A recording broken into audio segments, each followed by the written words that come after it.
भोगवती नाम की एक नगरी थी। उसमें राजा रूपसेन राज करता था। उसके पास चिंतामणि नाम का एक तोता था। एक दिन राजा ने उससे पूछा, हमारा ब्याह किसके साथ होगा? तोते ने कहा, मगध देश के राजा की बेटी चंद्रावती के साथ होगा। राजा ने ज्योतिषी को बुलाकर पूछा तो उसने भी यही कहा।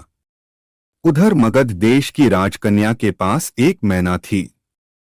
उसका नाम था मदन मंजरी। एक दिन राजकन्या ने उससे पूछा कि मेरा विवाह किसके साथ होगा, तो उसने कह दिया कि भोगवती नगर के राजा रूपसेन के साथ। इसके बाद दोनों को विवाह हो गया। रानी के साथ उसकी मैना भी आ गई। राजा रानी ने तोता मैना का ब्याह करके उन्हें एक पिंजरे में रख दिया। एक दिन की बात की तोता मैना में बहस हो गई। मैना ने कहा, आदमी बड़ा पापी, दगाबाज और अधर्मी होता है। तोते ने कहा, स्त्री झूठी, लालची और हत्यारी होती है। दोनों का झगड़ा बढ़ गया तो राजा ने कहा, क्या बात है, तुम आपस में लड़ते क्यों हो? मैना ने कहा, महाराज, मर्द बड़े बुरे होते हैं। इसके बाद मैना ने एक कहानी सुनाई। इलापुर नगर में महाधन नाम का एक सेठ रहता था। विवाह के बहुत दिनों के बाद उसके घर एक लड़का पैदा हुआ।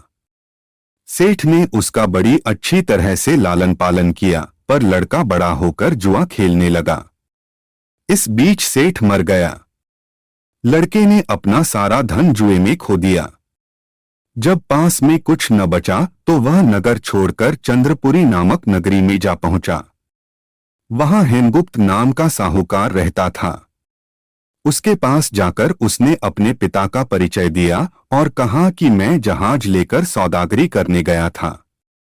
माल बेचा, धन कमाया, लेकिन लौटते में समुद्र में ऐसा तूफान आया कि जहाज डूब गया और मैं जैसे तैसे बचकर यहां आ गया। उस सेठ के एक लड़की थी, रत्नावती। सेठ को बड़ी खुशी हुई कि घर बैठे इतना अच्छा लड़का मिल गया। उसने उस लड़के को अपने घर में रख लिया और कुछ दिन बाद अपनी लड़की से उसका ब्याह कर दिया। दोनों वहीं रहने लगे। अंत में एक दिन वहां से विदा हुए।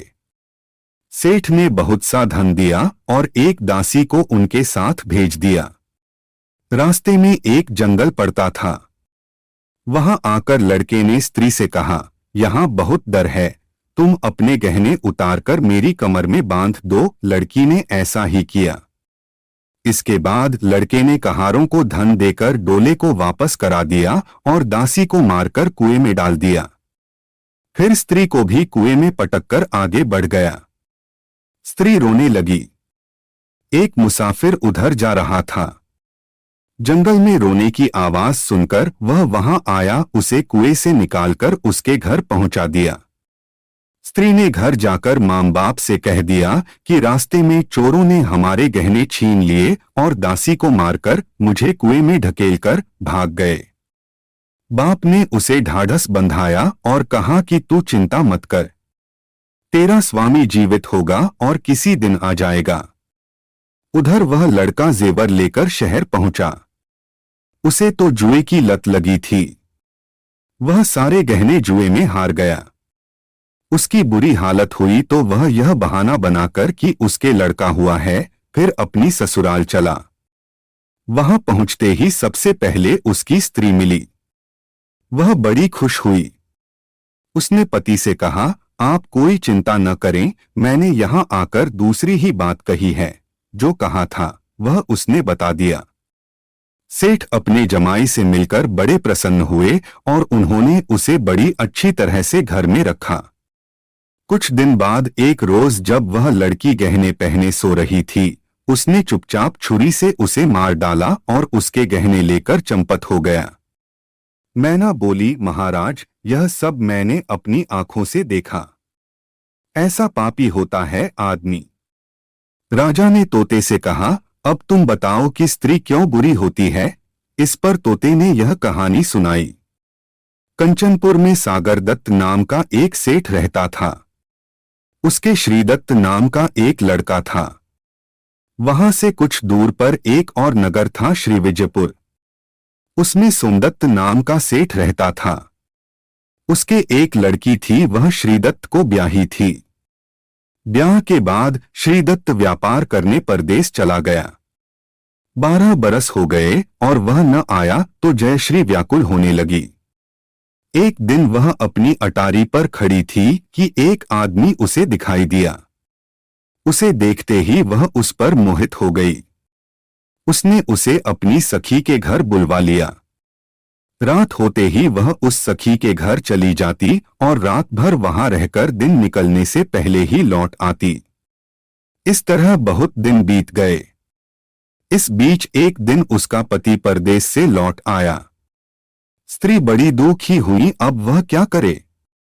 पति हारात का था। जल्दी ही उसकी आंख लग गई और स्त्री उठकर अपने दोस्त के पास चल दी। रास्ते में एक चोर खड़ा था। वह देखने लगा कि स्त्री कहाँ जाती है। धीरे धीरे वह सहेली के मकान पर पहुंची। चोर भी पीछे पीछे गया। संयोग से उस आदमी को सांप ने काट लिया था और वह मरा पड़ा था। स्त्री ने समझा सो रहा है। वहीं आंगन में पीपल का एक पेड़ था जिस पर एक पिशाच बैठा यह लीला देख रहा था। उसने उस आदमी के शरीर में प्रवेश करके उस स्त्री की नाक काट ली और फिर उस आदमी की देह से निकलकर पेड़ पर जा बैठा। स्त्री रोती हुई अपनी सहेली के पास गई। सहेली ने कहा कि तुम अपने पति के पास जाओ और वहां बैठकर रोने लगो। कोई पूछे तो कह देना कि पति ने नाक काट ली है। उसने ऐसा ही किया। उसका रोना सुनकर लोग इकट्ठे हो गए। आदमी जाग उठा। उसे सारा हाल मालूम हुआ तो वह बड़ा दुखी हुआ। लड़की के बाप ने कोतवाल को खबर दे दी। कोतवाल उन सबको राजा के पास ले गया। लड़की की हालत देखकर राजा को बड़ा गुस्सा आया। उसने कहा, इस आदमी को सूली पर लटका दो। वह चोर वहां खड़ा था। जब उसने देखा कि एक बेकसूर आदमी को सूली पर लटकाया जा रहा है तो उसने राजा के सामने जाकर सब हाल सच सच बता दिया। बोला, अगर मेरी बात का विश्वास न हो तो जाकर देख लीजिए, उस आदमी के मुंह में स्त्री की नाक है। राजा ने दिखवाया तो बात सच निकली। इतना कहकर तोता बोला, हे राजा, स्त्रियां ऐसी होती हैं। राजा ने उस स्त्री का सिर मुंडवाकर गधे पर चढ़ाकर नगर में घुमाया और शहर से बाहर छुड़वा दिया। यह कहानी सुनाकर बेताल बोला, राजा बताओ कि दोनों में ज्यादा पापी कौन है। राजा ने कहा, स्त्री। बेताल ने पूछा, कैसे। राजा ने कहा, मर्द कैसा ही दुष्ट हो उसे धर्म का थोड़ा बहुत विचार रहता ही है, स्त्री को नहीं रहता, इसलिए वह अधिक पापिन है। राजा के इतना कहते ही बेताल फिर पेड़ पर जा लटका। अगर आपको यह वीडियो अच्छी लगी हो तो इस वीडियो को लाइक, शेयर और कमेंट करना मत भूले। अगर आपने हमारे चैनल मडार मल्टीमीडिया को अभी तक सब्सक्राइब नहीं किया है तो अभी सब्सक्राइब का बटन दबाकर बेल नोटिफिकेशन ऑन कर देता कि हमारी आने वाली नई वीडियोस आप मिस ना कर सके। धन्यवाद।